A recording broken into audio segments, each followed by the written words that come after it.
Hello, welcome. Trash and Talk, episode 2. I am Wayne, the garbage man Owen. I got my co-host Kurt, Big Daddy Gets. What's up, everybody? How's it going? How you feeling today, Kurt? I feel good.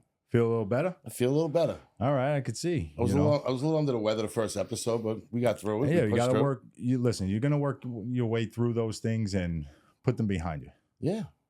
I'm pretty happy with how everything came out. All right. I think we did a good job. Yeah, and I want to thank everyone for watching, subscribing, and if you haven't yet, please subscribe. Tell all your friends about it. It Yeah. means a lot to us. Tell everybody.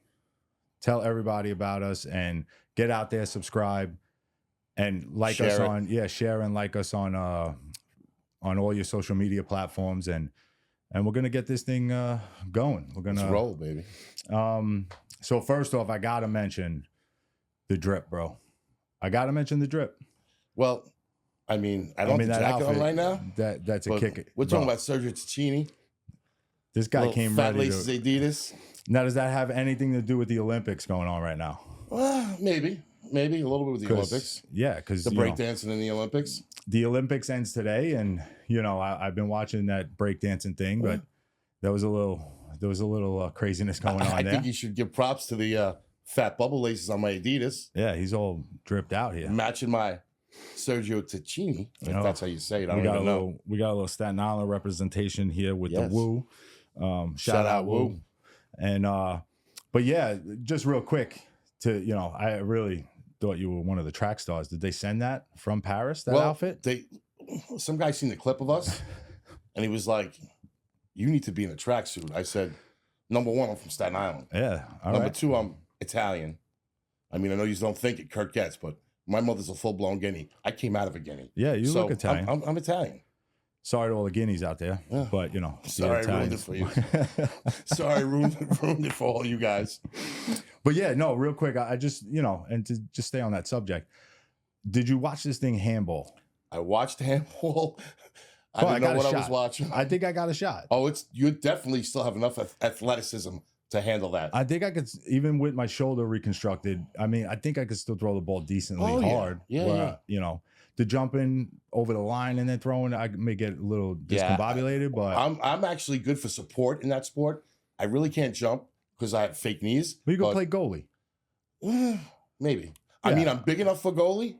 I could take a lot of area. Yeah, so that's a plus. You cover a lot of ground. I'm not going to say you're big. You could cover a lot of ground. Yeah, that's a good way to put it. Yeah, that's I easy. like that. I like to be nice. I could cover a lot of ground. So I will be the goalie next year at the Olympics, and I will be wearing this tracksuit. Sponsored by the USA team. Yes. In wherever the hell it's going to be in 4 years. But yeah, I think it's crazy that, everybody's now all over this breakdancing thing. And it just, I watched the clip and I'm not making fun of anyone, but what people think is dancing, shit, I could have got in there. Where was this when we were dancing back in the clubs, back in the, come on, bro. I remember breaking out a piece of cardboard and slapping it on the street. Exactly. When you were hanging out in the vault, in New York City, when you handed in your clothes while you Shout walked out to the in. vault, that big V on the side of the The building. good old vault. But yeah, it's crazy to see. US did great, and props to all those athletes that went out there, and the track team did sick. Not we'll get off your pants and your outfit, but I will put the jacket on when we come did back some from shit. break. Yeah, You will get the full effect of this tracksuit. Yeah, we're gonna show it off. The Yes, drip sir. is dope. Yes, sir. But yeah, so first episode's in the books. It'll be up, and people watched it and they loved it, and it's gonna, like I said, like we said the first episode, it's gonna take us some time to get through this. We're learning on the road here, like as we go on the fly, and and just getting used to of course being on camera, talking on the mics, and just getting used to flowing with each other. Yeah. Because we could have a conversation, just sitting there, but now you're focused on other things, and you got to put it all together, and we're gonna just let it roll, and this is not live, so we're gonna be able to edit things where if we do hiccup here and there, we'll figure it out. We're gonna give you everything we got. Yeah, and and I hope maybe you a love little it, man. more, maybe a little more. A little more. We won't get into my days of a Chippendale dancer, but we can reenact that too if you'd like. Yeah, well, That's not coming anytime soon. But No, it's after the semaglutide kicks in. I just might give you people a show. yeah, so with that, yeah, so we still want to just stick around where we started yesterday. Yeah, The stay last in Manhattan. episode. Our start in Manhattan was a treat. It was a scare. It was definitely a scare and definitely a treat. Yeah, It was it was one of my favorite times on the job where I didn't have, not like the friends and stuff I made and when I came to Staten Island. It was my favorite time on the job, seeing things that I've never seen before. never seen, and it was nuts. Oh yeah. Let's just put it that way. Oh, It yeah. was outright. It was crazy. I mean, when I went to M6, I remember, meeting a few guys here and there, and then my supers clerk, this guy Randolph, he was like, "Listen, what I want you to do, just listen to me, kid. Go nights your first 6 months. You won't bounce around. You won't be in every other garage every other day. You'll be in here 12 to 8. I will not let you go anywhere else." And you know how it used to go. Like, you would go 12 to 8 all week, and then Yeah. a senior guy would bump you out Yeah. Saturday night, take the 12 to 8. Now you're 4 to 12 Saturday. Which I didn't mind, because I actually enjoyed 4 to 12 Saturday nights. I liked 4 to 12 Saturday night because you go out after. Yeah, you hang out in the city after. You enjoyed yourself. And it was a good time. Yeah. But, now with doing that, I was on baskets like every night to Oh, start. I was always on baskets. I love baskets. Oh, it was crazy. I love baskets. It was nuts. I loved it, man. It was a fun time to see like how the city runs, even on your Monday, Tuesday, Wednesday Yeah. nights. Like the amount of people out, it was crazy. When you see people at it, you're working at 12 to 8, and it's towards the tail end of your shift. Say it's 5 o'clock in the morning, and you're out there, and these people are just still partying and still going, and there's people everywhere. I live in Staten Island, so you don't see shit like that. No. There's nothing like that in Staten Island. No, Staten Island, you had like the Monday, Tuesday, and Wednesdays with like a pool league and dart league at bars. So if you went out, there was a few people at the bar. Yeah, that was it. But no, you're talking full-fledged, people all over the street. Oh, yeah, dude. Every single night. And I worked in the Village. Yeah, so it was like, nuts. You had McDougal Street. You had all that stuff going on. And it was always packed. Always good food. Always something going on. So you were down Bleecker? Yeah. Yeah, Bleecker Street. I hung out in Bleecker Street a lot back in high school. Yeah. I used to go to Off the Wagon all the time. Oh, I fell off the wagon a few times. It doesn't go well, the wagon with me. It's always got three wheels, but it was the best. It was the best experience that I ever had. Yeah, because I learned a lot of stuff, and I seen a lot of stuff I never would have seen. Yeah, and we were on the east side, so you had, a lot of, I'm not gonna say upscale bars, but a lot of bars where people thought they were, better than everybody. Yeah. But you still had the girls coming out shit-faced drunk. Like, could you give us a ride up, 2 more blocks? And it's like, all right. Yeah. I'm hanging on the back of the truck. We shut the door on 2 girls in the passenger side, and my buddy's driving, 2 blocks up to another bar. We were like a car service. Yeah. It was a lot of fun, man. And then we had an area when they were kicked off the west side, the workers. Let's just put it that way. The workers, the women, would hang out on 11th Avenue by the Javits Center. Yeah, when they went to the garage went there, they moved them out. Yeah. So, Giuliani, one of those people. But so now they put them on the east side. Now they went cross town. Yeah. They were moving on up. They went to east side. Yeah, high class. And so my buddy, we would sit there because you couldn't go to like break early or lunch early. You had to do so many hours. So we would run the route up in like 2 hours, the basket truck. Yeah. And it was nuts, people. Like, you're running metal pails. Like, every corner has a basket. You're doing, I don't even know. Let's just say 500 baskets a night. I don't know. Easy, it's a lot. Easy 500 baskets. But we're running up a basket route. Yeah. Just to go sit and look at these women work on the corner. Watch the freak show. Yeah, like people pulling up. And we used to do voiceovers. Well, you had different type where you were. What do you mean? Well, okay, so when I would work 4 to 12, they would give us you'd have a cleaning detail, and then you would go on baskets. So till break, right? From 4 to 6-ish,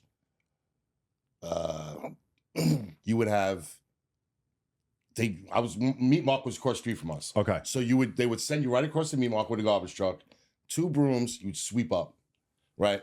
So like right by Hogs and Heifers and all that stuff that was right there. And there was still a meat market. There was still all the wholesale stores selling the chicken and the steak and all that so stuff. It's probably a disgusting mess. Oh, it was a mess. But what you would see is, no disrespect to anybody, and I don't mean it this way, gentle. but the transvestites would be getting ready. So you would have all these guys. So it's like a change of the guard. Oh yeah, they would be putting on their makeup, putting on their dresses, putting on their wigs. I'll never forget me and that guy Mikey D again. We're cleaning up, and this guy transforming into a woman to do his job as a prostitute had a like a long scarf, and me and Dyker are sweeping, and he's getting dressed literally in the middle of the street, no clothes on, putting on a skirt, putting on his wig. Welcome to New York. He takes the scarf and he wraps it like around Mikey's head. Oh, and Jesus I'm like, Christ. what the hell? Mike's like, what are you doing? I'm like, Mike, let's move over. Freaking out. Let's just move over to the other side of the street and sweep over there. But that was the prostitutes that I seen. And the people I would see they wouldn't even know. By the time they were done, they looked like full-blown women. And there would be cars pulling up. Yeah, some of them are good at the craft. And I guarantee you, some of the cars didn't know. Realize what was going on. Yeah. And we would just watch these guys pull up. And I'd be going, so bad I wanted to say, that's a dude, but, I'll let him find out for himself. Yeah, no, I get it, because there were a few on that side, too, on the east side. And, it was crazy, too, because they used to have the cops. So the cops would dress up the women. Yeah. And they would, then arrest guys. Yeah. They would let the cop would get in the car, and we would watch it. And they go around the block, and you see the cop car come around, and they get them, and that's a wrap. So you're getting now locked up. And now your whole family knows what you're doing, getting jammed up. The privilege of being in that garbage truck is you could park anywhere and no one's going to tell you to move. And you could just people watch for an hour, 2 hours. And let me tell you, spent a lot of nights like that. Crazy stuff. Yeah. Yeah. 14th Street, you would see if you were working 12 to 8 and you pulled over for a minute, on say on 14th and all those bars on 14th, you would see the wackiest stuff. You'd see people drunk, walking side to side, hammered. I seen a guy, no joke, and he was a Sandman. Okay. All right. He was a 6'2" guy, and he was crazy. I'm not going to mention his name because it's not fair to him. He had issues. He put his hand, me and this guy, Jimmy Levin, are watching this guy, puts his hand in the basket, pulls out a styrofoam container, and starts eating French fries out of the basket. I'm like, yo, this guy's a garbage man. He's got a good job. He was so whacked out of his head. He was hungry. He was hungry, and that's what he did. But that's the type of Gotta stuff. Eat. That's the type of crazy stuff that you see in the city. You would see in the city. Yeah. And I'm coming from Staten Island. So I don't see stuff like that. I mean, there's no vagrants or anything like that. Yeah. I lived in Great Kills. No, what the hell did I see? Well, you were the East Siders. You know what I mean? Where I grew up down near the ferry, so a little different. I've seen some people. You've seen some stuff. I've seen some people eating out of the trash. But yeah, it was just weird with that, and like I was saying, we used to do voiceovers. So me and this guy used to sit in the truck and be like, yeah, how much for a blowjob, ma'am? Because you've seen some of these guys pull up and they just look so awkward. Like the conversation was awkward, in the car. And you could just tell, you could tell they were nervous. They were nervous as hell. Like they were going to get caught and all this other stuff.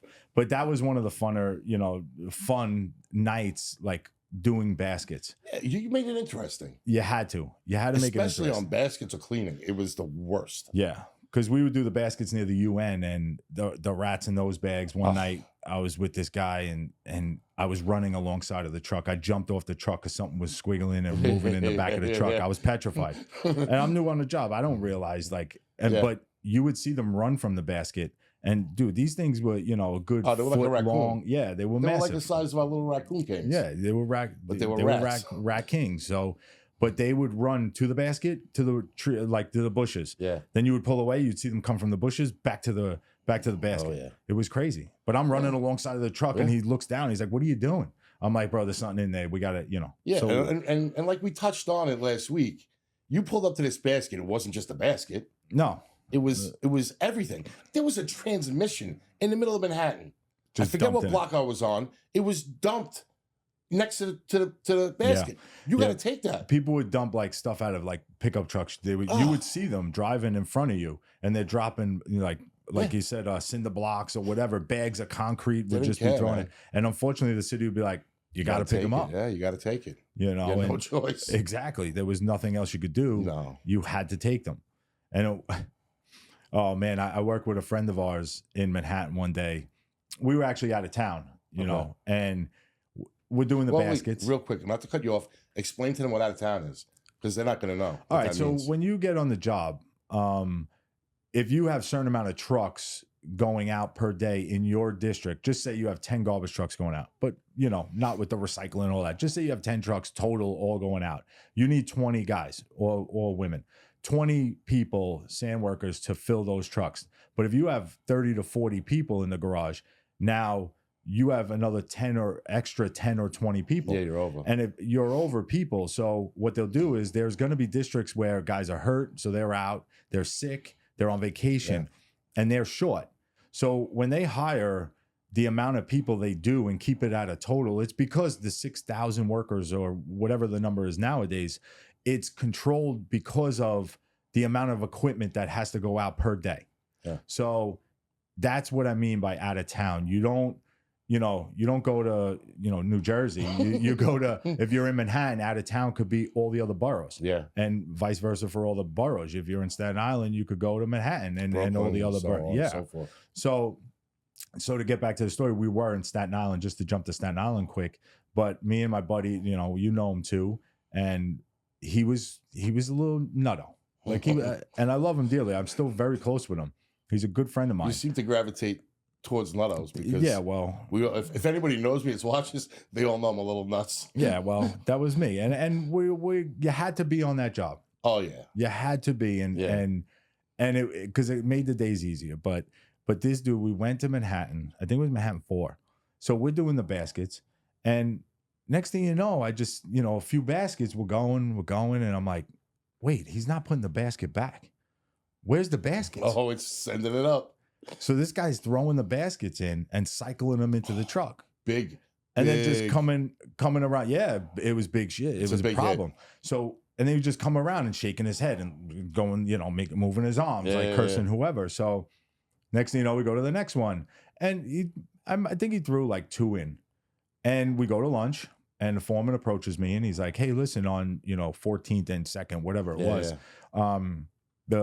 the whatchamacallit, the corner. No, the store on the corner. Oh, the owner of the store called because what they do is in Manhattan, they ask for those baskets. Yeah, and they give them bags too. They give them bags like it's not promote. What are they? It's like a pilot program. Yeah, so like you kind of have to ask for it and take care of the basket. If you're a corner store owner, you're supposed to sweep up the corner and put it in the basket and bag clean the up. basket. Just leave the bag by the basket and sanitation takes it. So somebody called. Oh God. So I all right. I know exactly where it was. So what we did was we went to another route. Oh yeah, you get basket relocation program. And we did the basket relocation program and put the basket back. But he also did say, like, listen, we're gonna dump that truck later on today and we're gonna look for that basket. And that's like a 40-day rip and all this other stuff. 40-day rip means you get suspended for 40 days with no pay. The only thing you have going in your favor is the only way to with a quick answer. A car hit the basket. The basket was mangled. So it was dented up. You could always get it, or it was old and it was crippled. Like you couldn't get it out. There was concrete in it. Whatever. You could come up with a good excuse. Yeah. But supposedly the owner of the store saw him just chuck it in. So, needless to say, after lunch, we went around the corner. I opened the side hatch to the truck, pulled the blade all the way back, and I said, "Go ahead, bro." And I made him go in the truck, and he found it, and we got the basket back. It was a little mangled, but that's what I'm saying. We went and took a good basket, put it where that guy was, and put the mangled basket back at that corner. I used to call that the basket relocation program in Manhattan. So there was a stop. I don't remember what it was. It was on Broadway and maybe like Hester. I don't quite remember. But the basket was outside a big building. And inside the building was a sweatshop. Oh. So they would throw out so Please tell much. everybody real quick, what is a sweatshop? Oh, like where they're making the knockoff handbags, sweatsuits like this. like all that kind of stuff. Okay. So they're throwing out all this stuff, right? So I'm on baskets every night. So every night, that basket's going to a different location because I'm like, I'm not doing this because the stop, no joke, would be like 15 by 15 of garbage. And I'm on baskets, and I'm not getting paid truck money. Yeah. And I know I'm new on the job and just suck it up. But it got to a point where it was every night. And I would tell the supervisor, and no one ever did nothing. Now, they can do something. They can go through the garbage and find, if they find something with an address that matches that building, they're going to get fines. Yeah, they'll send out enforcement. Yeah. Nothing ever happened. So I would relocate the basket. Monday, 4 to 12, Broadway and Hester. I would take that basket and put it 2 blocks down if there wasn't a basket. Never throw it up or cycle it up. I would move it. Next day, a basket would be there. I'm like, these motherfuckers in this building are going around grabbing baskets and putting them on this corner. On the corner. Finally, the supervisor comes up to us after like a week of me doing this. He goes, I think he might have actually seen me moving it. Yeah. And he's like, what are you doing? You can't be doing this. I go, I'm not going to pick this stop up every time because there's a basket until you do something. Yeah, because they're just going to keep throwing the shit out. So I called him. He's like, what are you doing? I said, it's the basket relocation program. He looked at me like I was nuts. I had like 6 months on the job. He probably noticed that you put 7 baskets in one corner now because you kept putting them at the same corner probably. But yeah, and that would happen in Manhattan a lot. Like people from the buildings used to just throw bags of garbage out there. And if they were workers, working around the area, they would dump everything in there. You would get covered some days because the baskets were wire. Yeah. So there was no sides to it. So you always got splits for coffee. Listen, we called it the sanitation swing. You had to, swung that pail away from the body. Listen, because I learned. But you were good with that. You were the guy that never had the stains on your pants. No, because I was the guy. I had long legs. No, I'm short and stout. Yeah. I want to say when I was early days in the job, I was jacked. We could get into that at a later date, and I'll show you pictures. Yeah, we have pictures. Because you might not believe that when you're looking at me right now, but this is after a lot of injuries. But there was so much. I'll put it to you this way. So you work in Staten Island. Yep. Just real quick. You're working on Staten Island. You don't see stuff like think about 1999, 2000, 2001. These buildings, these people had these printers for their companies that were ginormous. Yeah. You would just be driving down an avenue, and there would be a printer on like next to a basket or just down the street, like at the curb. Yeah. And you're like looking at this, and the supervisor's like, well, you got to take it. Got to take it. I'm like, why do I got to take it? I'll tell you one messed up story. I probably almost got myself killed if I would have went through with it. Well, and I was smart enough to turn away. Well, tell. So this was a printer. Yeah. I'm in Little Italy, and there's a printer. And a guy comes out, and he's like, are you going to take that? I'm like, nah, I ain't taking that, bro. That's not me. I'm on baskets, dude. Yeah. So the guy's like, you got to take it. It's in the street. I go, I ain't taking it. Right? So the stupidity of the person who put it there, remember those old printers had a piece of paper on the side of it, and it had all the dates when the thing was serviced, right?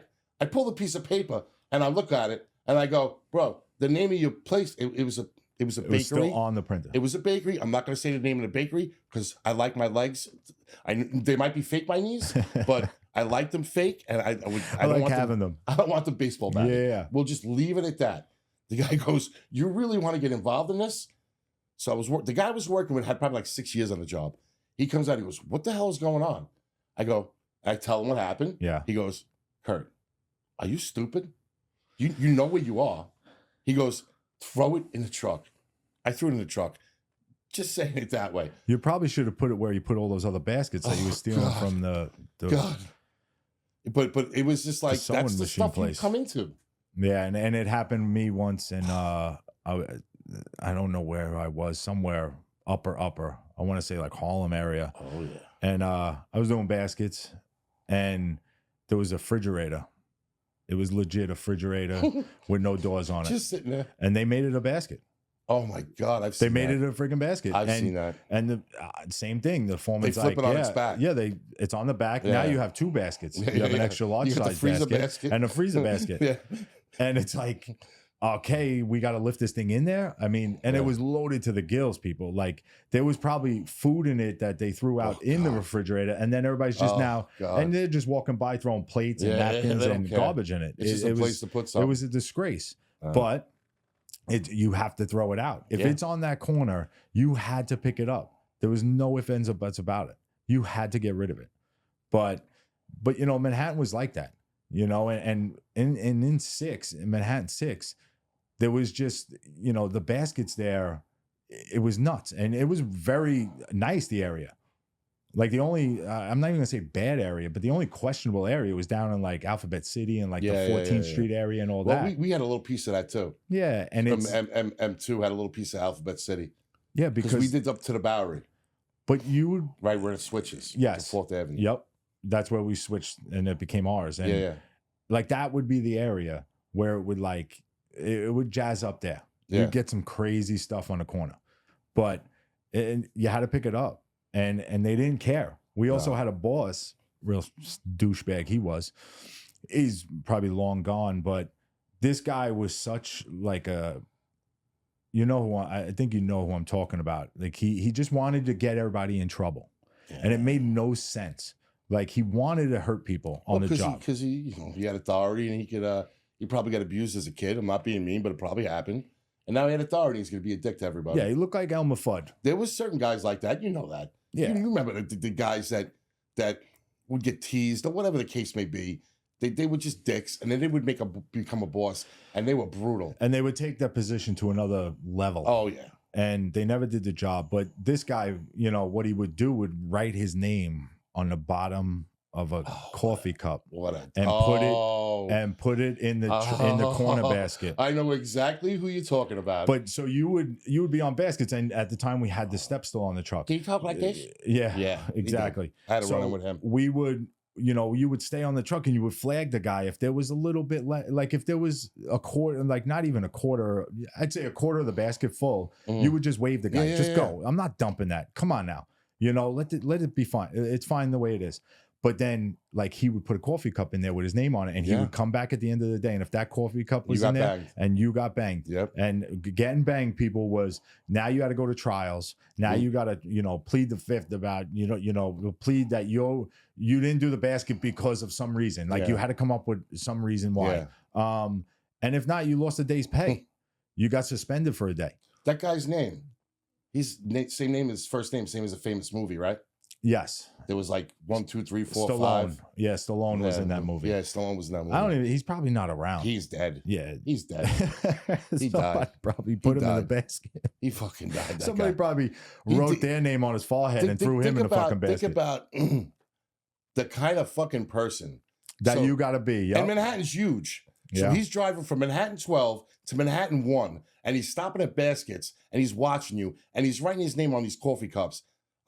He was so well. No, notorious. So to get to that point, all the bosses would park at M3. Yeah. So that's why they were down there already. Yeah. And then they would drive through all the different location garages, up and down, swerve around to see like if they could catch guys on the truck going through crosswalks, not picking up the baskets, without the right clothes on. Yeah. I mean, and they would bang you and you would get in trouble and complaint for the dumbest things. He was notorious.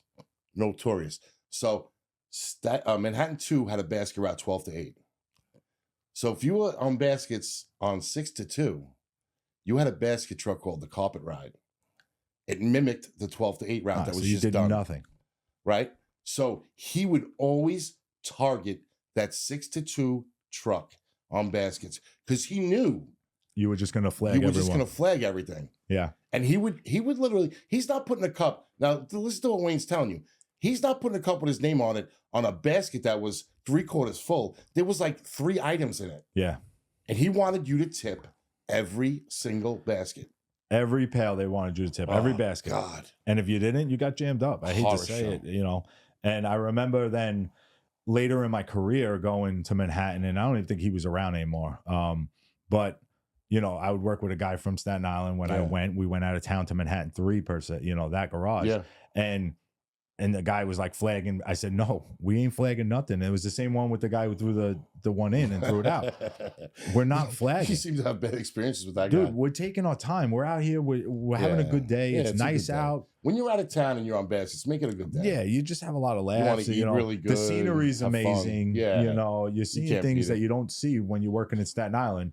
You know, it's a totally different scenery, you know? So, and it's just easier. Just dump it. Why do I got to deal with, like I said, that foreman approached me. It was just you're putting more stupid. effort into not doing it than just getting it over. Exactly. With, you know? But yeah. And, you know, now we'll swing back to the Manhattan days of, you know, the baskets on nights. Then you had, you know, we used to do all kinds of different things like parades and we used to do like all the big events that would happen, like the street fairs and it was crazy. I got a good story for that, if you don't mind me telling. Well, see, real quick, I'll just say in Manhattan 6, we didn't do parades. So I know you guys did a lot of parades in them too. I did all the crazy parades. Yeah. So we did the Halloween parade. We did Wig Fest.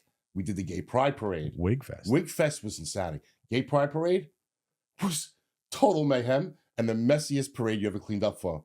There was bottles everywhere broken. But the best parade I ever worked was the Halloween parade. The Halloween parade was insanity. I didn't work. I've never in my 20 years worked a parade. All right. So if you've people never seen the Halloween parade in the Village, you need to go one time in your life to go see it. Number one, it's the most elaborate costumes you ever seen. Yeah, they put time in. So it's October 31st.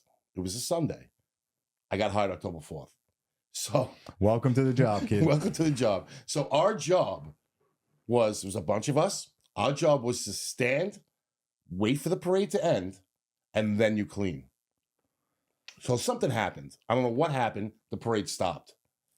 And what stopped in front of us was a float for a strip bar on First Avenue. Huh. And I'm like, holy crap.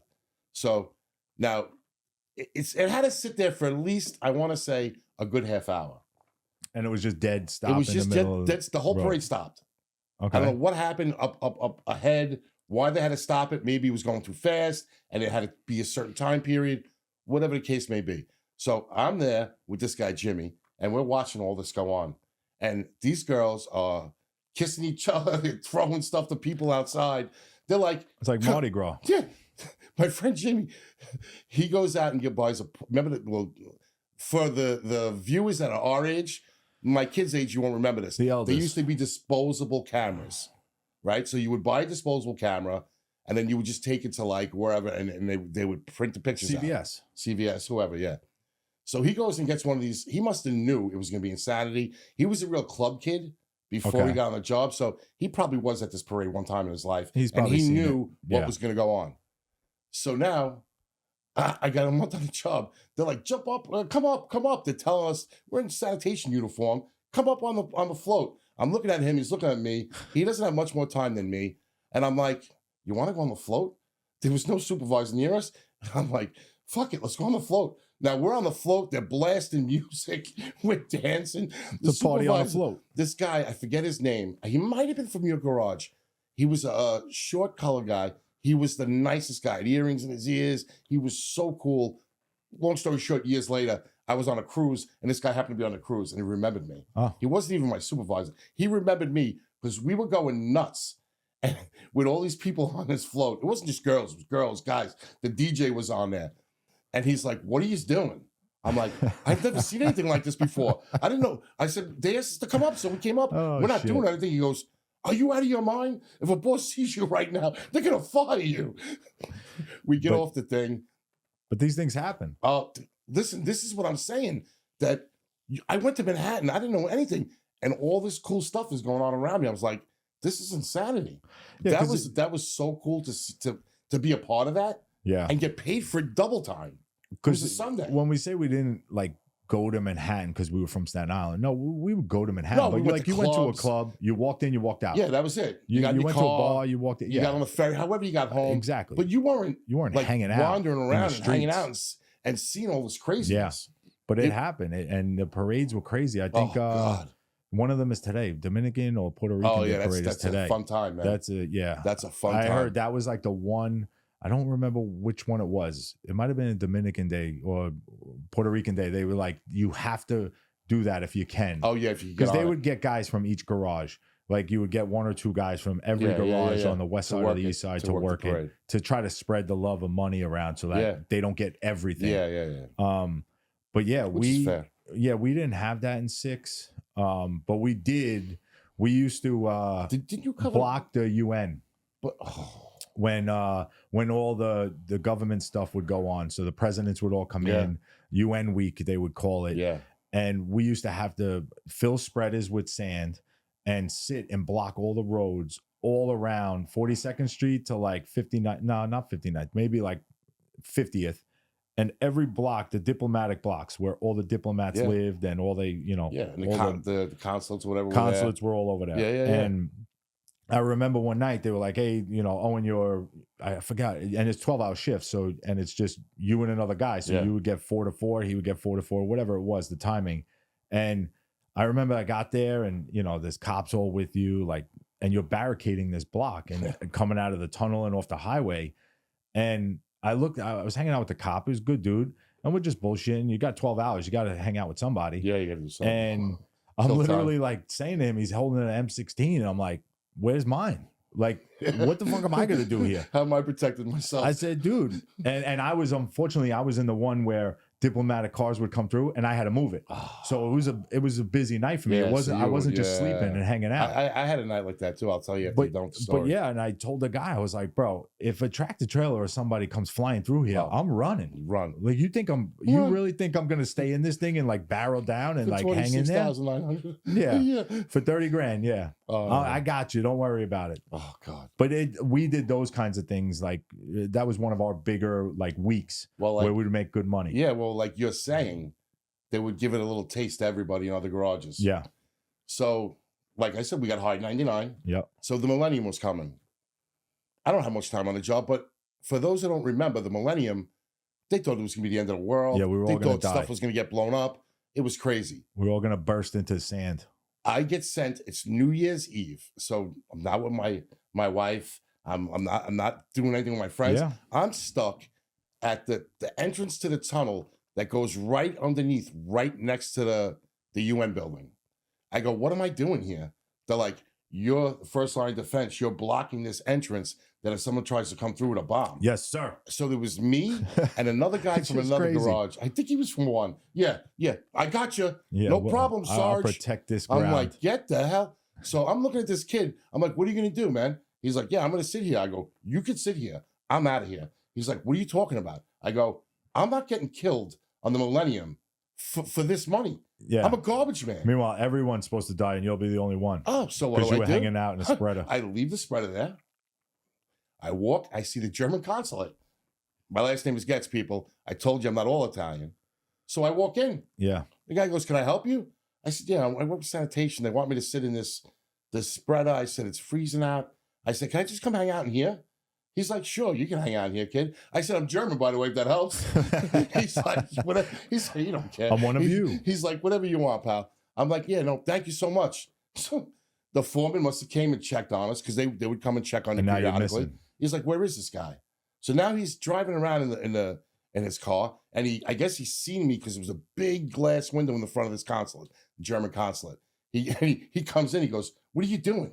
I go, what do you mean, what am I doing? I'm with my people. He's like, what are you doing? I go, what are you doing? He goes, I'm checking on you. I go, well, I'm not sitting in that spreader getting killed. I'm German. This is the German consulate. I'm hanging out here. This is my protection. Yeah. He's like, you got to get back over there.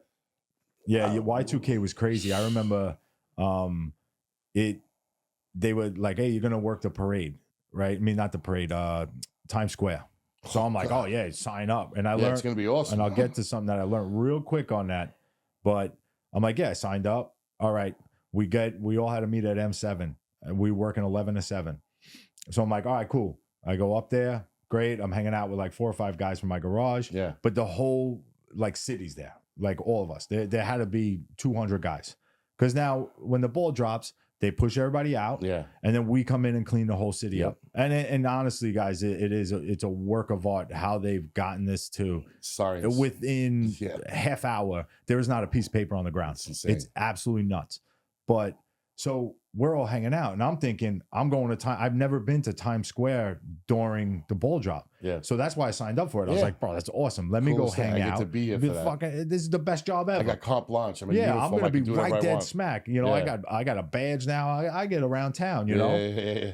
Little did I know, balls dropping. We're still hanging out in the garage. I'm like, hey, nice to, and I'm with guys that I just met. Like you said, we got on in October. Yeah, Happy New Year. I'm like, Happy New Year, guys. This is great. I'm like, what did we do? What did we Happy New sign Year up inside for? the garage when you thought you were going to watch the ball filthy drop garage. Yeah. 50 feet from you. Yeah. So it didn't go to plan, but and then we get, they put us in buses and they bring us out there. And that's where I realized, you know what? We mean something to this city. Yeah. Dude, people were cheering for us, banging on the windows of the van. Sanitation's here. The minute we got off, women were taking pictures with us with brooms. We're like standing there with brooms, like all taking pictures, and it was great.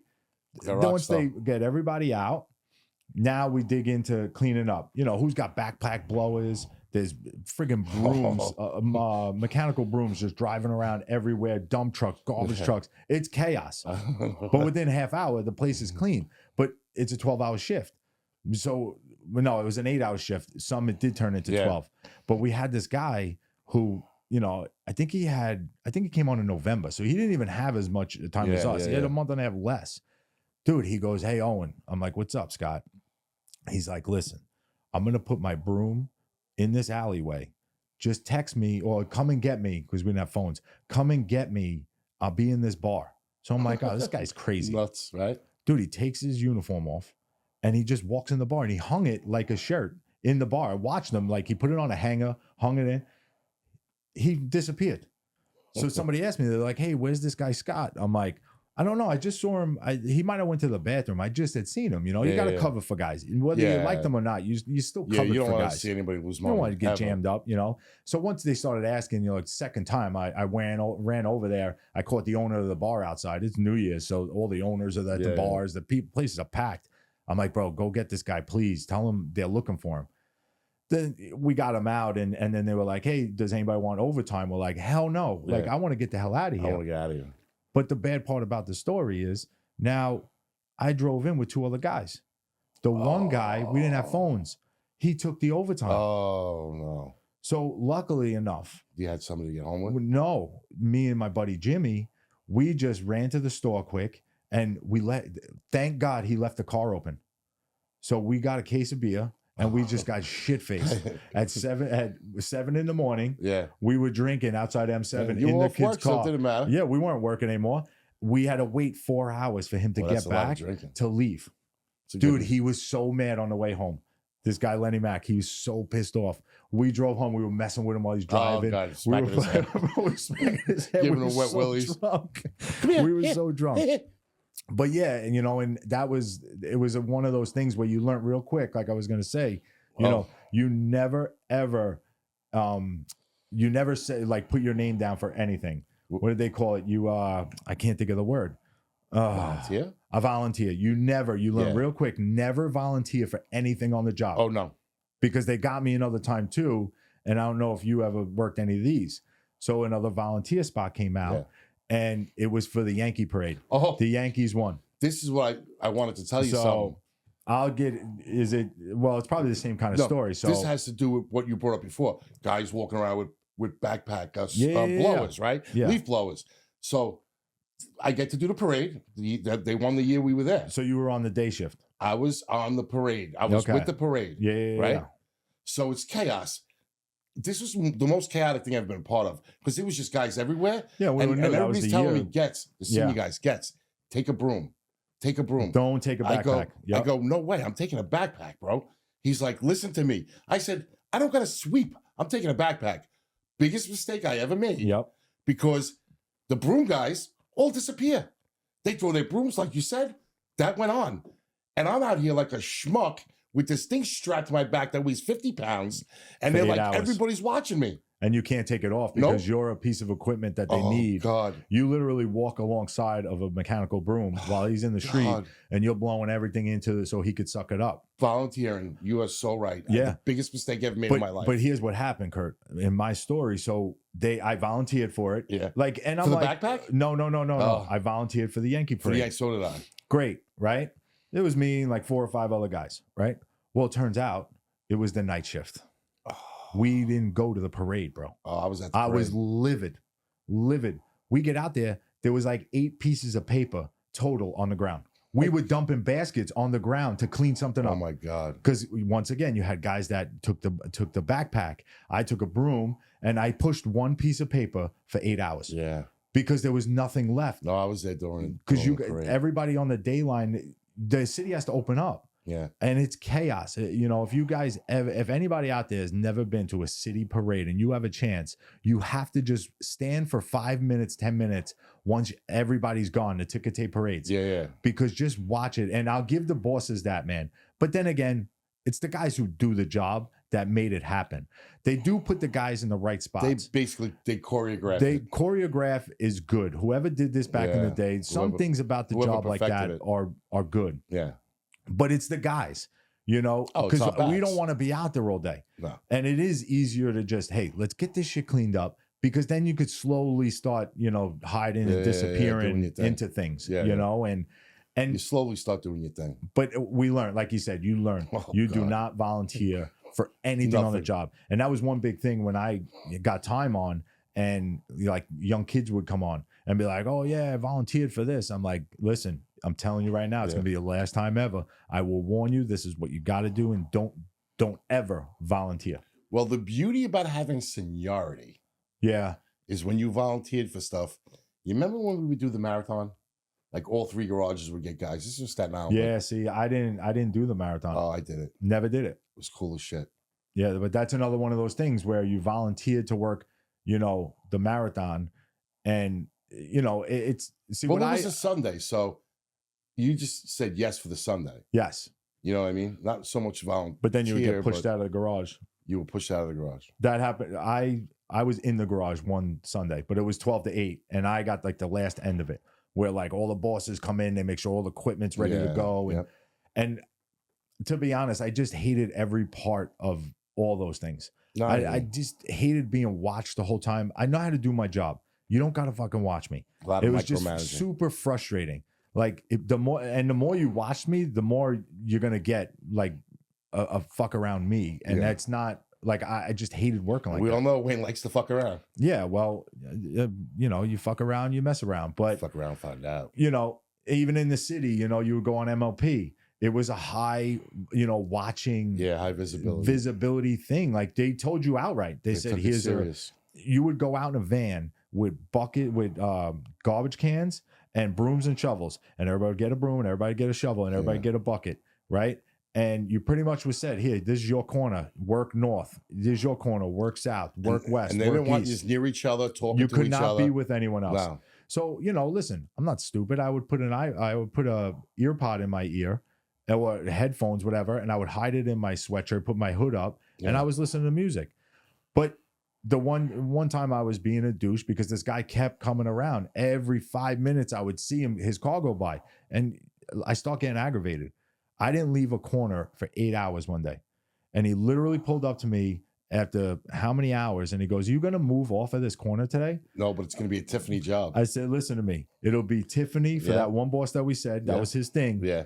I said, there will not be a cigarette butt here. There will not be any. And I stayed within a 15-foot by 15-foot range the entire 8 hours. But you know what he said to me at the end of the day, Kurt? He said, "And I can't even bang you for anything because your broom was never not moving." Yeah. As long as that broom is moving and you had that technique down where, you know, you were pushing that broom, and I know somebody's making a joke right now, but you're pushing that broom nice, you know. Yeah, on the west side, that's where you were, but no, and that's what we learned real quick about, you know, the working in Manhattan. You know, you were high visibility. There were a lot of bosses cruising through, and you could say they were checking on guys, but there was constantly bosses going from garage to garage or or where their offices were, and where their car was parked. So you always not going to get caught, but you always going to be seen. It was their crown jewel, Manhattan. Yeah. So because all the tourism and high visibility and all different walks of life and different types of people, it was a tourism thing too. Yeah. It had to be clean. There's a lot of eyes on it. Who wants to come to a disgusting, dirty city? Yeah. The cleanest it was ever was when we were in the beginning of the job, and now you go to Manhattan, it's disgusting. It's a shithole. I don't know what the hell happened. And I feel bad for the guys now because the job has changed so much, especially in Manhattan. Yeah. And I'm not going to say it was hard for us because we still did our thing, but we had tougher bosses, but they knew the job. You got bosses now that they weren't around back then and they never did the job. So it's just frustrating when on our way out, we met a few of these younger kids who, had a year or two on the job. And listen, that's the way you want to be. That's fine. But I will warn you now, you're a supervisor or you're a boss on this job and you're going to go after the guys just because you woke up the wrong way or you were made fun of and thrown in a locker in high school. You're wrong place, bro. Wrong time. I've seen some bad shit being done in garages back in the old school days. I heard stories. I heard 4 tires at once, bro. Yeah, that's not even 4 tires. I heard pushing a supervisor's car off the pier into the water. Into the water. Yeah, because those, like we said in the first episode, we talked about how hard-nosed these guys were. Yeah, the sanitation guys were crazy. And they didn't take no shit. And you respected the guys, more back then. They, a foreman would pull up and, he'd joke around with you, but you would know there was some sense of decency between, he respected you. Yeah. He did the job. Now you have these kids, they go right from class into an office, and then in the office, they get all the answers to the test. Now they become a foreman, then they become a boss. And it's like, what just happened? Where did the job go? Because it's just not the same. And it's sad. And I feel bad for the kids, like you said, your cousin or someone's getting on a job. I know young kids on the job. And I just tell them, kids end up coming on a job. And I tell them all, guys, just put your head down and do the job. Somebody just reached out to me on Instagram the other day. Hey, I just got the job. I'm from Staten Island. And I wrote him back, hey, good luck with the job. And we started this podcast, so watch us. He asked me for, anything, any advice I could give him. And the only thing I told him, Kurt, was keep your head down and be safe. Don't get into the politics of it. You can't change the job. Don't ever think you could. Put your head down and do the fucking job. Yeah, just listen. It's an easy job. Pick the garbage up, throw it in the truck. A lot of times people tend to complicate it. I also did understand the aspect of when guys would stick up shop stoots and stuff, and you would do what you had to do out there. If it was for a good cause, if we're being disrespected, if it was something that was worth fighting for. Definitely. A lot of times there was issues that you weren't going to resolve. Things weren't going to change. And when you get to that point where you're just like rebelling, all you're doing is bringing attention to you. Causing heat. Your garage, heat. Yeah. And you don't need that, because then they start following guys and bang a guy for, he's got sneakers on, he should have boots, and he's out of uniform, this is dirty, whatever. If it's the right situation, then you got to stick up for yourself. But other than that, like Wayne says, put your head down, do the job, get your day over, be safe, and go home to your family. That's the biggest thing. When I did that job, and you said, like, on a corner basket, there's this massive thing. Well, guess what? There'd be times where I'd be like, hey, you got to get a front end loader out of here. Yeah. I want to walk off this job. Yeah. You don't want to kill yourself. No. And we've had plenty of surgeries. It's not worth it. Too many surgeries. To where, and it's like, it's more of like, why am I going to put my ass on the line for this job, to where if I do something wrong that in their eyes is wrong, they could shit can me tomorrow. Yeah. Because it has changed to that point too. Like, guys are getting fired for, a lot less than what we see guys get fired for. Yeah. I think I've seen in my career, like 3 guys lose the job. I'm hearing guys are losing the job left and right because just stupid things. Like, and it's almost like, I want to say, like, they can't even get away with anything. And it's not even what's going on. It's more the guys don't understand. Like the senior guys aren't explaining to these guys, listen, just make an excuse. Just these guys aren't even smart enough. Well, your biggest thing is to have an answer right away. Always have an answer right away, and they usually back off. Yes, you got. You know what I mean? Yes, you got to be ready. Yeah. If you know you're doing something wrong, always have an out. Yeah. You have to, because they will jam you up. And when they say they're watching you, they're watching you. Somebody's out there sitting on a corner just watching you on a laptop, because he could track you now. Yeah, with the GPS. When we first came on, they couldn't track you. They didn't know where you were. No. They had to come find you. Yeah. You know, they could tell now if you're going down a street the wrong way, idling, everything, all that stuff, all of it. So it's just a different ball game. Like we hit on the first episode, I talked about senior guys telling these young guys, you know, or somebody in their family that's getting on a job, yeah, fuck it, you do what you want. That's not the case. Especially now, that's not the case. Guys like us will never give these kids that are getting on today that type of information. No. Because the job is a totally different job. It's an 8-hour job now. Yeah.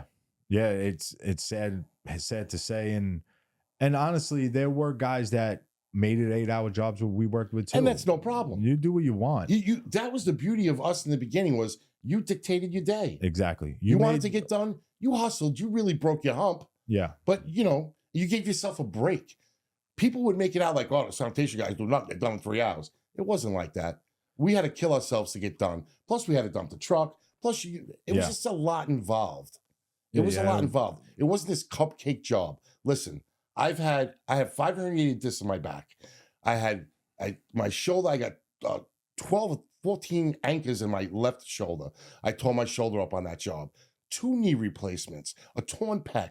I mean, like, I did it to myself because I was the guy that wanted to get done.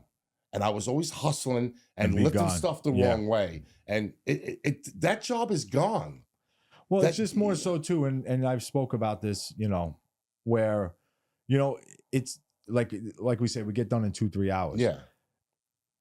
You just didn't feel safe out there. No, because when the phones came out, it really, people, you got to put your phones down. You're gonna kill someone. Oh yeah. And especially like I've seen a car under the back of a garbage truck. And luckily enough, the dude was not behind it. Like he just put the pail back onto the sidewalk and was walking to the next pail, and somebody just drilled the truck from behind. Oh yeah. Like it's not a safe job at all. Well, people don't understand, Wayne, and you could look it up. And I'm no disrespect to other city jobs. Trust me, I respect everybody that works for the city and does what they got to do. But prior to 9/11, if you look it up, the most deaths city worker on the job while working was Department of Sanitation. Yeah. That all changed when 9/11 happened.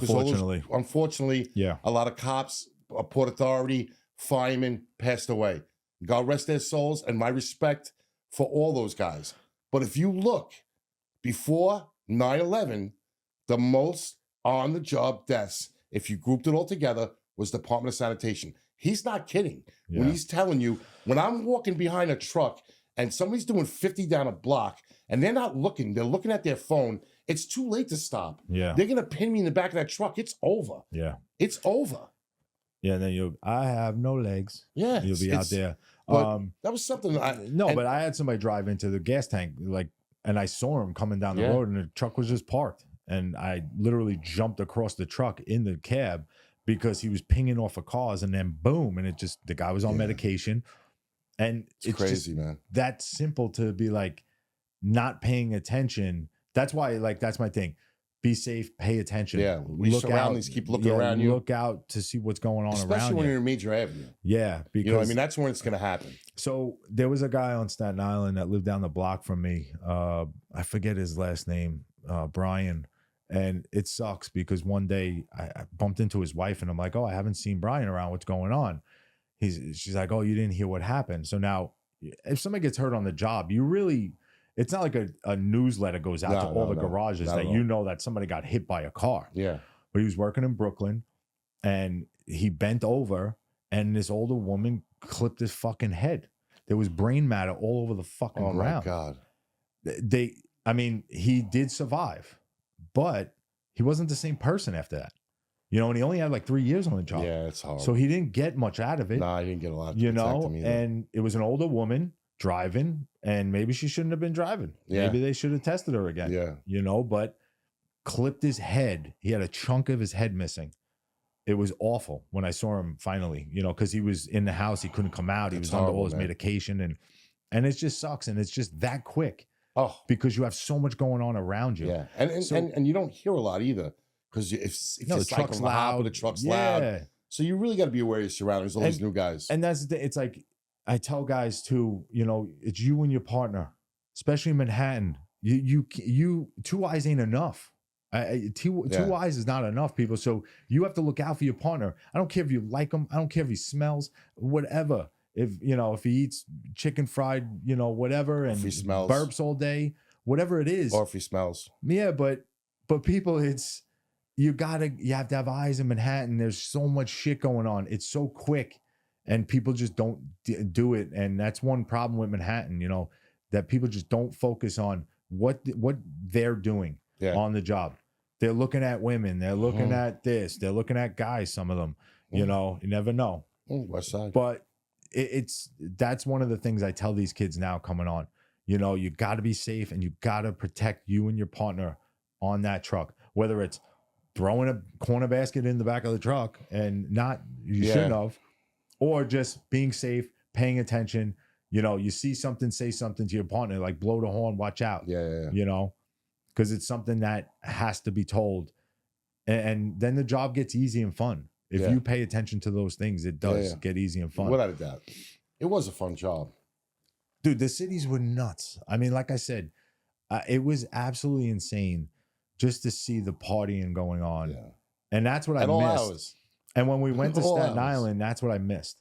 Oh, I missed all that when I went to Staten Island. It was like a deserted land. Like, there was no one around. When you pick garbage up in Staten Island, there's no one around. No.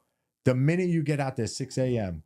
in Manhattan, there's thousands of people walking the street. Oh, yeah. Going to work, coming out of the clubs. Oh, I had coming out of the bars. Great break spot in Manhattan, too. Yeah. Carmine and 6th Avenue.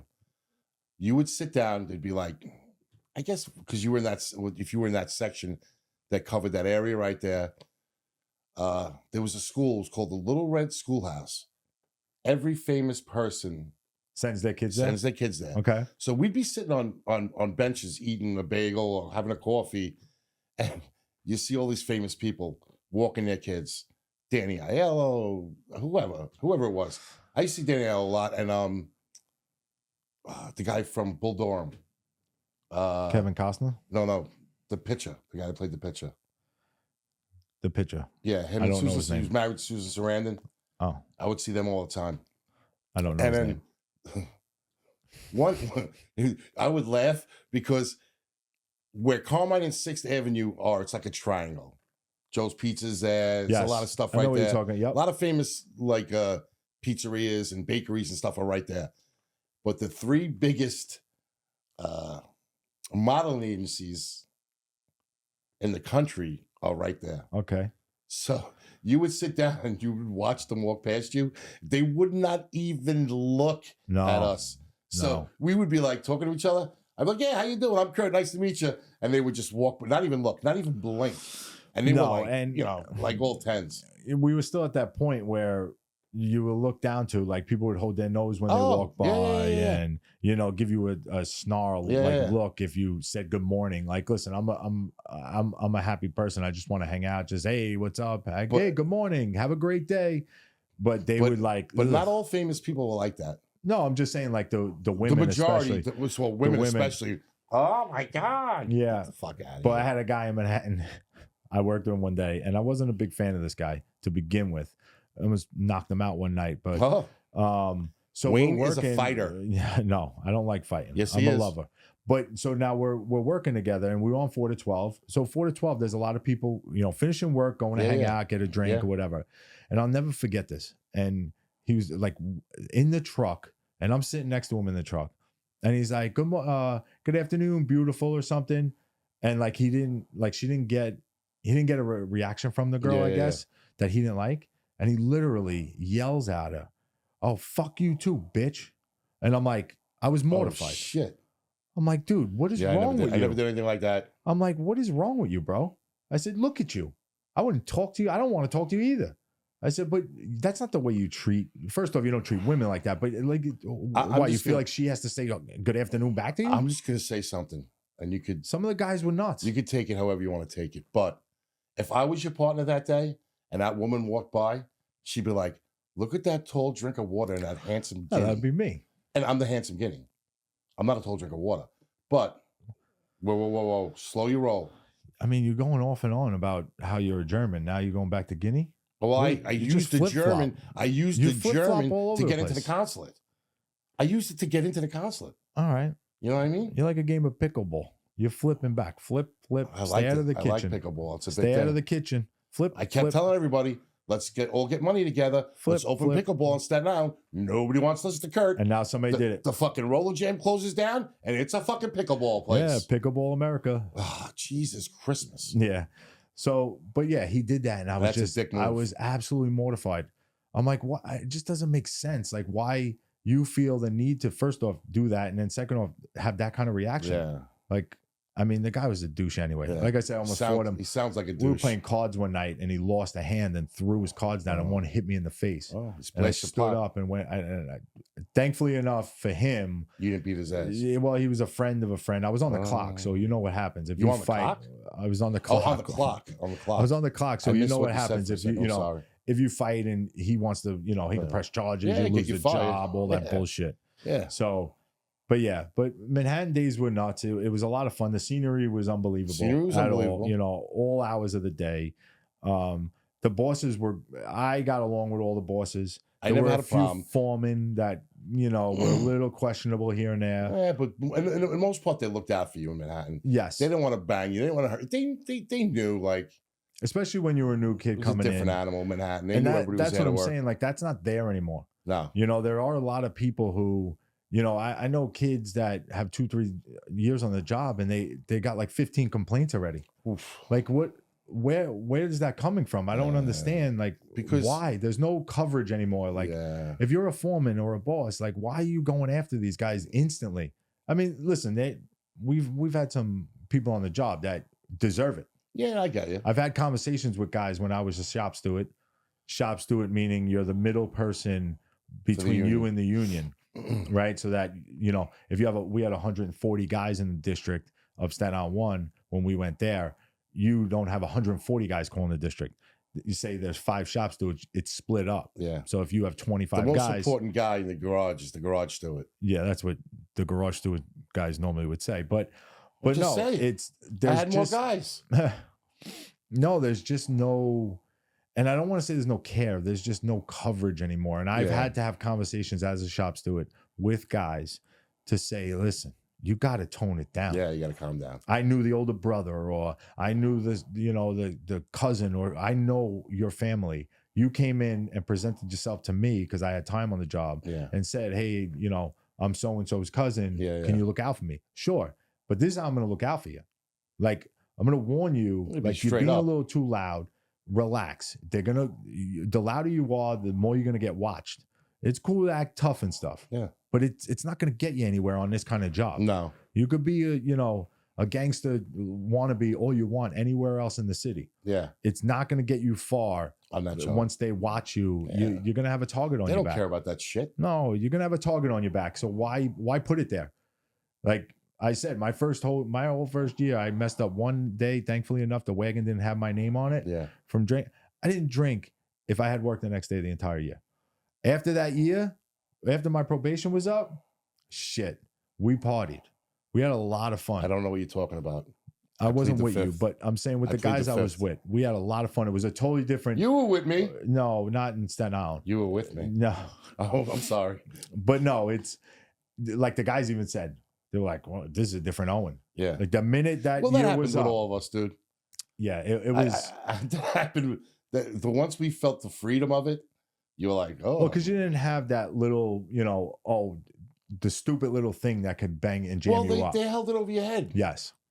You know, your and then once probation. you finally got the freedom. We knew a few that, you know, this one got extended, and, you know, I didn't have one. I didn't take a day off. Only my I had vacation. I went Lodi.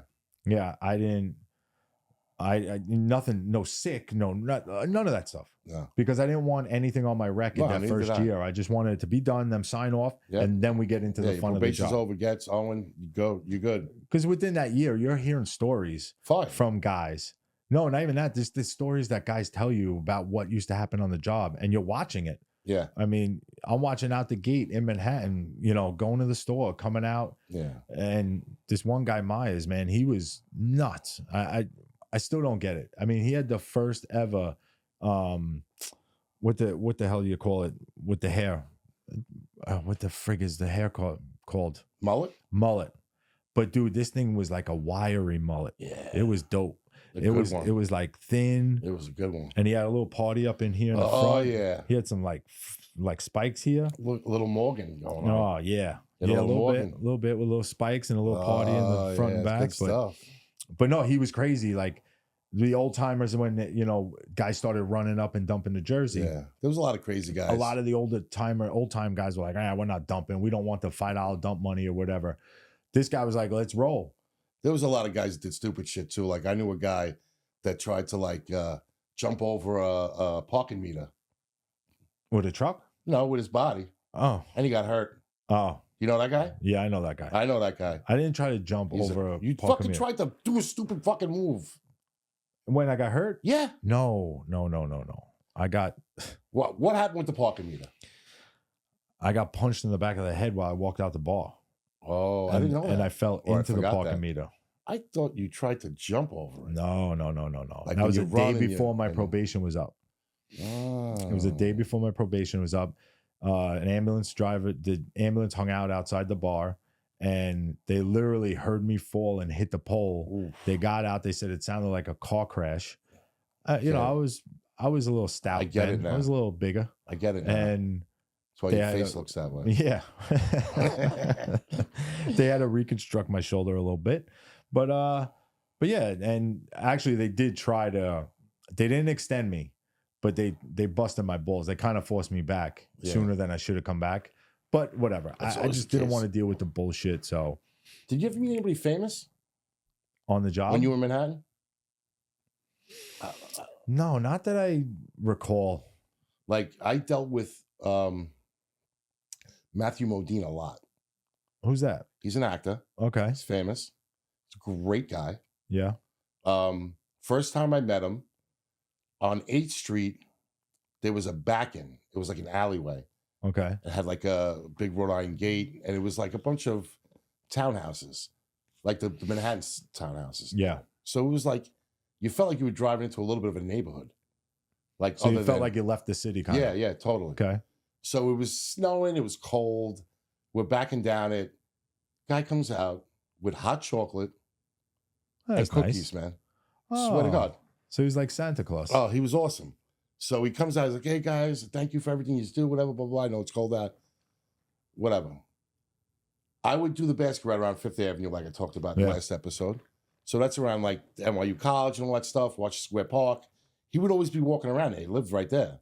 He would always made it a point to scream out to us and say, guys, what's up? Thank you, guys. Thank you. Yeah. Nicest guy I've ever met.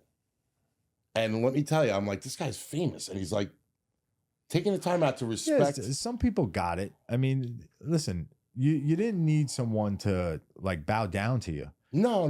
If you say good morning to somebody, you know. No, but to see a famous person do that, it was pretty. Yeah, it was pretty cool. Like nice. I said, my district, they were all over. Yeah. Sex in the City filmed in my district. You had sex. The show. I didn't have Sex in the City. Man. Oh, okay. I didn't know what you were saying there. Bro. Yeah. No, so yeah, we had a whole big area, like I was saying, up in Sutton Place, and you know, back in York, like you used to have a lot of the guys and you know, girls like actors and stuff wandering around, but I just never really paid attention. Yeah, I'm terrible at that stuff. He went out of his way just to be nice to us. Yeah. Like the one guy who was kind of like I said his name before, Danny Aiello. Yeah. And I get it why he was being, I guess I pissed him off or whatever. So he would always be around that 6th Avenue Carmine spot. and I was on the back of the truck. We were going to break, so I must have just did the basket right there, and then we were going straight to break. Yeah.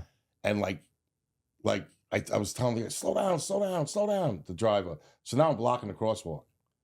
I'm like, hey, Danny Aiello, how you doing? Whatever, blah, blah, blah. He's like, you gonna move? I was like, oh, all right, sorry. Like, Yeah. fucking dick. He was trying to probably get to that sweatshop. Yeah. Yeah, he was probably trying to get to the sweatshop to get his trying to get one of Sergio these Sergio Tacchino outfits. We think alike, huh? Oh shit. No, but Manhattan was just a different animal, and I was telling Kurt about this story that during the winter months, the city would come to a halt in certain areas. Yeah. And it, because now we have to go out, we got to fight the snow.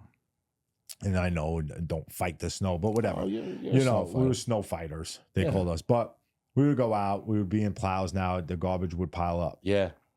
So now I got this night where me and my buddy Lenny Mack are hanging out, and they say, hey, listen, you got to go to Belleview Hospital. Their compactors broke. So normally they would have a roll-on, roll-off, which is a truck that would pick dumpsters up at schools and project houses and stuff like that, hospitals and stuff. So they broke. So now we have to go down this driveway and back the garbage truck up and pick hand by hand, pick all this pile of garbage up. Brutal. Right? So the foreman grabs us and says, hey, you got to go over there. So I'm like, all right, whatever, I'll back down. And he's like, listen, just be careful. It's tight. Yeah. It's a very tight driveway. So I'm like, all right. So Lenny goes into the driveway. And now this guy, Lenny Mack, the nicest guy out there. He's really a good friend of mine.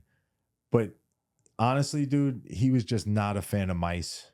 He was definitely not a fan of rats. He was not a fan of it at all. I don't think anybody is. Yeah, I mean, they didn't bother me. Like, as long as they weren't on me, they didn't bother me. I wasn't like running away, freakish, freaked out by them. They're everywhere in Manhattan. So I could see it in his face that we were getting into something here.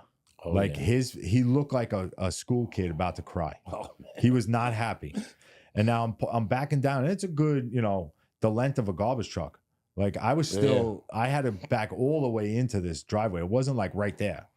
So I'm backing in, and what do you know? The side mirrors, I'm scratching the truck on the walls. I'm barely getting this truck back down. You're doing your job. You're doing. Wayne, they told me I could fit. You do. He said you could fit, Wayne. You made it fit. The whole passenger side, all the mirrors were gone. That's all right. Gone.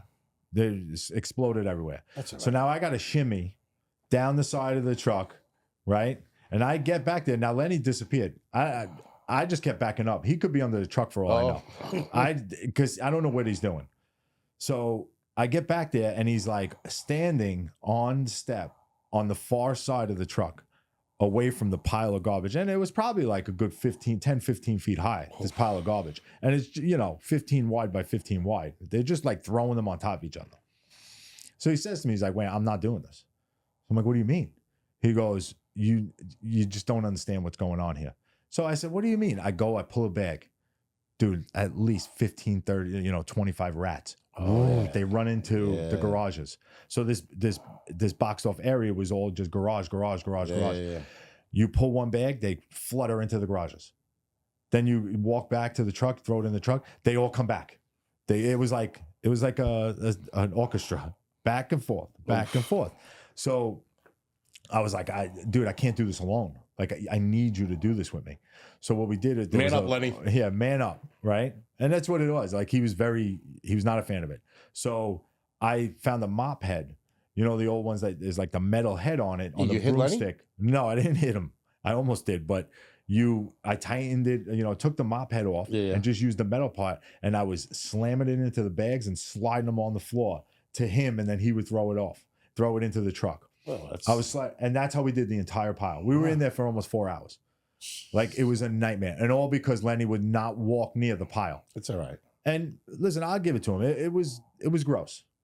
But those are the things that we dealt with, the side ends of things. Hey, a compactor broke in this building on East whatever. And you would pull in.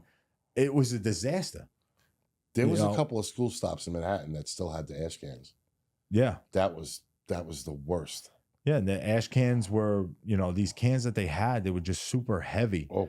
And it just didn't make any sense to still use them if you weren't using them for ash. Yeah. But some of the schools, because of the rats, they didn't want the, they can't chew through that. No. So Those that's what cans they were did. heavy as shit. This episode is brought to you by Magic Cobra Tattoo Shop in Brooklyn, New York. Check out both of their locations, 667A 5th Avenue and 775 Driggs Avenue. Go see Woods and the rest of all of his great artists. We thank them for all their support. But yeah, even in Manhattan, we would have like guys that would work on Saturdays that would go out in a special truck with the cops and used to, I don't want to say raid, but they used to, if you were selling illegal stuff on the street, they would, wrap it all up and bring it back to the district. But they would say, all right, you got to put it in the back of a garbage truck. And in 6, we always had a garbage truck ready on that Saturday or Sunday, whatever it was, that was like not spotless. No, it's still clean. garbage. Yeah. But in the back, it was in the hopper, it was clean. Yeah. Because they didn't make you cycle it. It was just like, oh, you just put it in there and just now you bring it down real slow and now it's covered. Yeah, the cops never asked you to cycle it up. Yeah, so it was like, all right, you put it in the truck. Now they wash their hands. Now they leave. Now they leave. We open the truck and now you get all the Valentine's Day flowers. Yeah. You get the teddy bears. You get all kinds of DVDs. Yeah, I remember getting CDs. Yeah, CDs Tons of them. and movies. And it was nuts. And that was just part of what they did. I mean, they used to do, we never got them, but they would come by with like a hot dog cart. Yeah. And other foods that they would churros. take. And the churros. We would get the churros. Yeah, and we would have hot dog. The whole district would have hot dogs that day. And then we would have to now, after we were done, we would empty it. I know it sounds like a scumbag move, but listen, they were going to throw it in the garbage anyway. Yeah. So why waste the food? The guy, I get it, lost all that money, but they confiscated the cart. Yeah. So now then once it was empty, now the cart would go to the pound or wherever the cops would bring it. Yeah. So we had that part of Manhattan too. And like I said, it's just a different ordeal when you're dealing with the type of garbage you're dealing with in Manhattan, on the size and just the way we did it in Manhattan. Oh, it was it was a different job. Totally different. And there were fun little things that you had to, and I know, not the fun little thing like this, but we would do paper, and I think last episode you were talking about doing like 11 tons of paper. Oh, yeah. So in some days in the district, you couldn't so there was a rule, like you had to have a weight. And if you didn't have the weight, you had to go back out and get the piece or whatever on the truck. And whatever it was in our district, every district was different weight sizes, what the weights were. So just say ours was 10. So if you didn't get 10 tons or more, you had to go back out. And now it's not measured. So just say you left a whole block out or 2-3 blocks out and you got 9.95, you're under 10. If you had a good boss that day, they probably let it slide. Yeah. But if you were at like 8.5, now you got to go and you got to do all 3 of those blocks. Yeah. So if you didn't dump that second load. No. You would just leave it on the truck. Yeah, you would leave it on the truck. And then for the most part, you'd probably grab that truck tomorrow because now that's a portion of what you're picking up the next day. But what we did in Manhattan 6 was our wash bay was way down the block on 30th Ave. So down near the gas pumps. And what we did was that's where you wash the trucks. Yeah. And we would get the fire hose and we'd put it in the back of the truck to wet down the paper. Yeah, I got you. And you would go inside, eat lunch, come out. There's water pouring from every orifice of the friggin' truck. Everywhere. It's all over the place. But if you were in question, if you were going to have the 10 tons or not, you had to try whatever you could do. Yeah. Because you didn't have the rule like then we went to Staten Island and it was like, if you got the route, you were done. No, even if you clean your route, you still had to get the 10 tons. Yeah. Because then if you were on a different route with a different guy, now if you were heavy, now I got to go and help them. I think towards the end, right before I transferred out of Manhattan, in the beginning it was the truck and a piece. You only dumped the first. I want to say at the end, like right before I left, they were making you dump both. That you dump the truck put the piece on, and went straight to the dump from that too. I'm almost positive that happened. Yeah, I don't know when you left compared to me. I who think it got was set right on about first. the same time, but that could have just been a district thing. Yeah, If you didn't have the trucks. yeah. Remember, if Like you we didn't have a lot of trucks in my garage, so like you only was- had 20, 30 trucks total. And back then we were using the trucks for garbage, metal and glass, and paper all the same. We didn't have split bodies. yeah, So that's the difference too. Where, you know, if you knew you needed 20 trucks for the next day, the next Yeah. morning, those all had to be dumped. You needed the empty. there was always a empty 25 trucks. yarder for everything. Yeah. Staten Island was different. Staten Island had the 20 yarders. When we first went, they had Yeah, the 20, yeah, the yeah. little rinky dink trucks. fucking things slid all over the place Yeah. in the rain. But well, they were single axle. Yeah, So, but yeah, there was just different things from district to district were all different. yeah. And Weights, everything. Yeah, and you just, of course, you did different things differently as well. So, me working in 6, we did different things, totally different than what you did in Manhattan too. Yeah, And every district had their little quirks of, you know, this is what we do first. This Yeah, is this what is we how do. we do it Yes, here, yeah. exactly. But we did that with the paper. We also used to, our truck in a piece used to be, used to bring out a truck and the certain days that you needed the piece, one group would bring out a truck and leave it parked out yeah. in the streets on the east side, Mhm. so that you didn't have to go back to the west side, pick the truck up and Yeah. come back. But what was fucked up is, like, if you were a junior guy, I mean, we would try. I think it only happened like once or twice in the amount of time I was there. You can never get to the truck first. And when you were done, now you had to wait for those guys to finish their route Yeah, to get the truck. And then it was like lined up. So if you were like the third one, you got to sit there and just yeah, wait.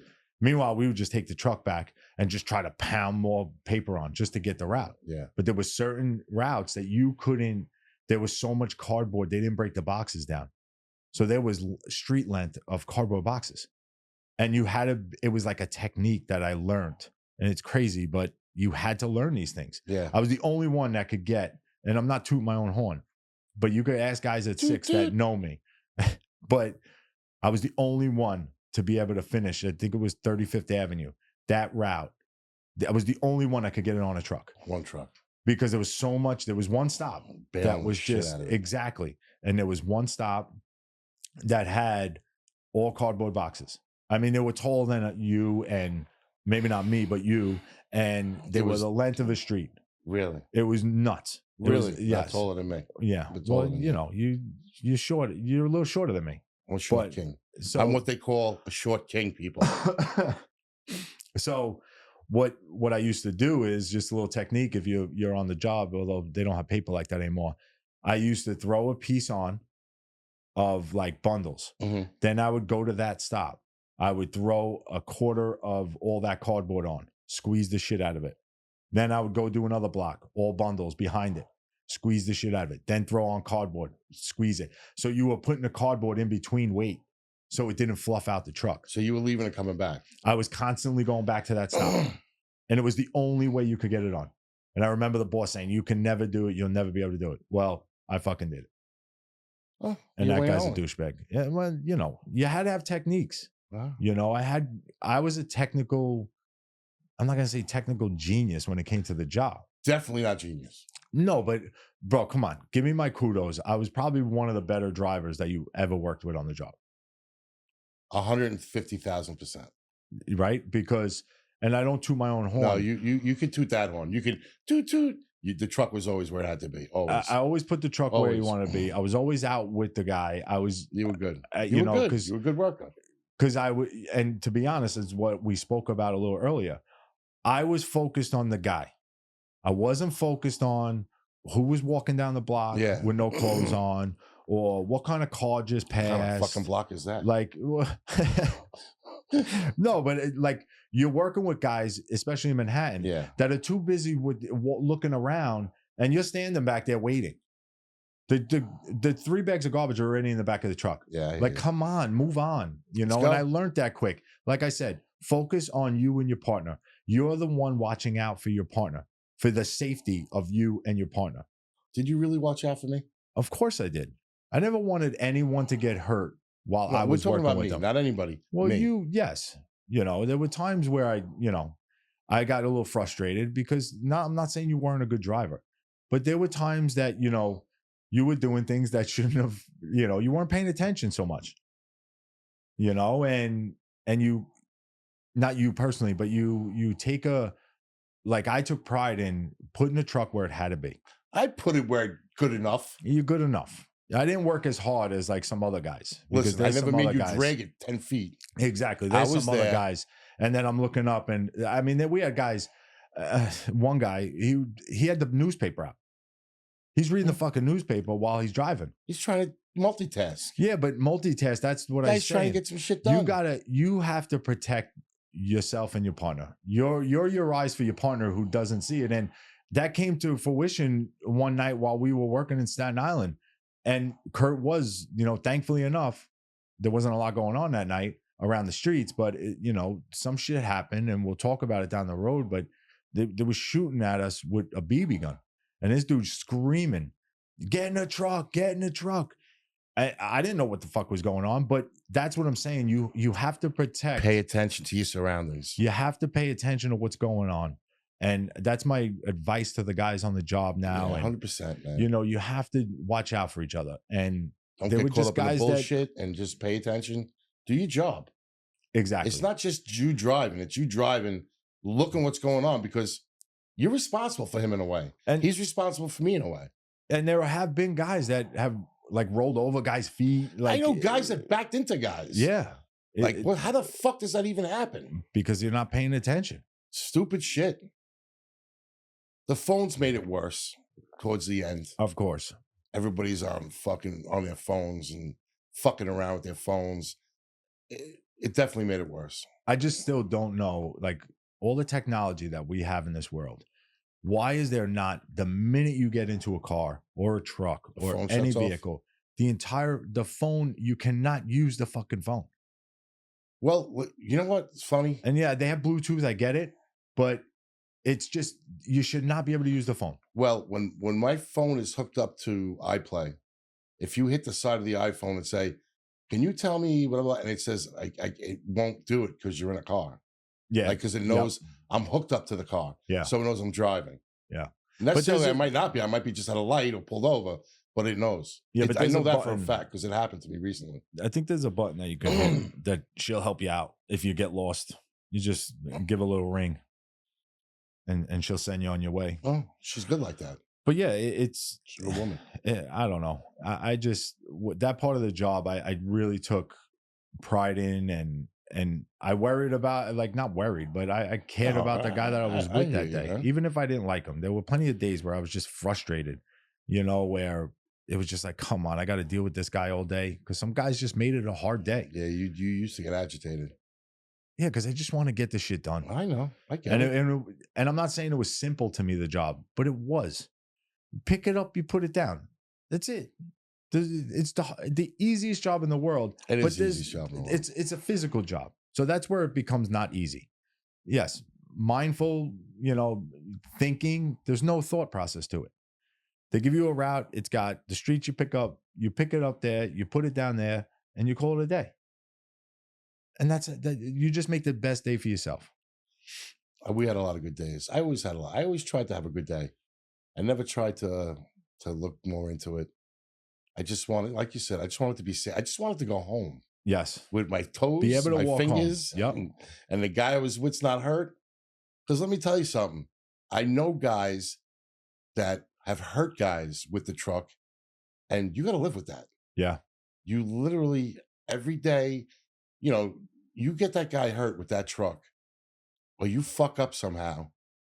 Every time you get in that truck, that's going to be in your mind. Yeah. Fuck, what did I do? I got to make sure. Now you're a paranoid fucking mess. You know what I mean? And there were some guys that got fucked up. The guy lost his fucking half his foot that we know. Another guy lost half his arm, but it was nobody's fault. But the foot one could have been avoided. The foot one could have been avoided. And that guy had to live with that. Yeah. The guy that ran his fucking foot over. That guy had to live with that. And that's how Wayne's saying. Pay attention to your surroundings and don't put anybody in harm's way. Yeah. Not only us, a fucking person crossing the street. Yeah, that's more, especially in Manhattan. That's more what I was afraid of. Yeah, well, they would just jet out in the crosswalk.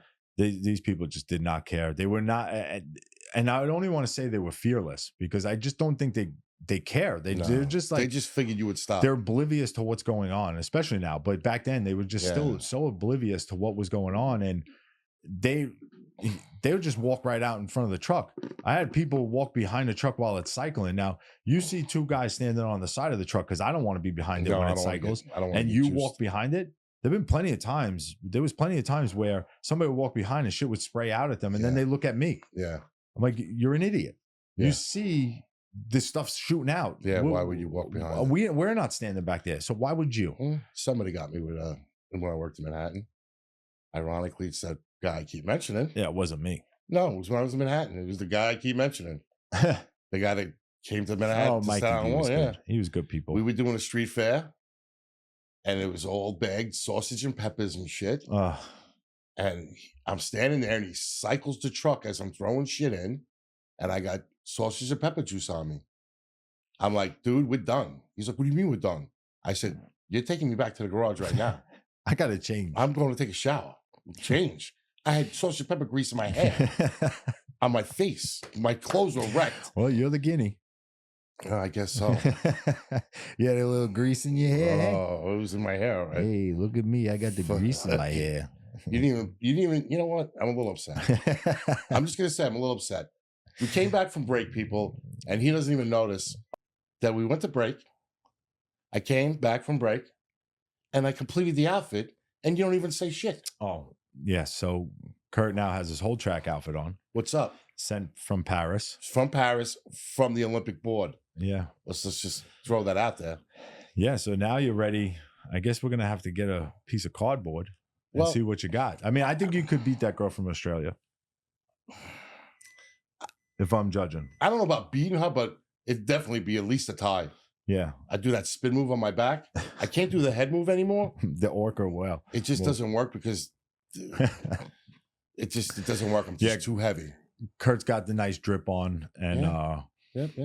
And you know, once again, like I said, we're taking our time with this, and we're learning day by day with this, and we just really hope that you guys enjoy it, and you know, comment and hope we're being informative enough. Follow us and send us emails, and you know, watch our channel on YouTube, Trash and Talk, and we're gonna have, you know, a bunch of clips coming out, and especially if you see something on the podcast and you're like, that doesn't make sense, I don't understand what that means. Shoot us an email. Yeah, ask us. Comment on something on Instagram. Just ask us a question. We'll elaborate on it, and we'll talk about it on the next one if you want. Yeah, it's not a big deal. Just if something seems like it doesn't make sense to you, because we're just flowing through it because it was our lives. Yeah, we're used to talking about it. Yeah, we could just inform you. It's not a big deal. And like I said, you know, if you know someone with a cool job, if you have a cool job that, you know, you really truly love, and you want to explain it to the world, and that maybe not everybody knows about, you know, like, email us at trashandtalkpod@gmail.com and let us know, and, you know, let us know where you're at, and give us some info on it, and we'll maybe get you on here one day. Oh yeah, I would love to have other people on it besides this dick. Yeah. Follow us on Instagram at Trash and Talk Pod. YouTube, like I said, Trash and Talk, and another episode in the books, Kurt. Yeah, and don't be afraid to tell me how much you love the drip. Yeah, the Sergio. Dude, look at me, man. Tikanichi. Ticini, whatever you'd like to call it. It's called looking good, feeling good, my friend. Staten Island. This is Staten Island right here. The drip is there. This is Staten Island. There. Get the rollie on. Just saying. Well, all right. Well, we thank you again. And remember, people, be nice to everyone. You never know what somebody's going through. Exactly. Thank you, guys. Take care. What's up? Yeah. Get a load of this.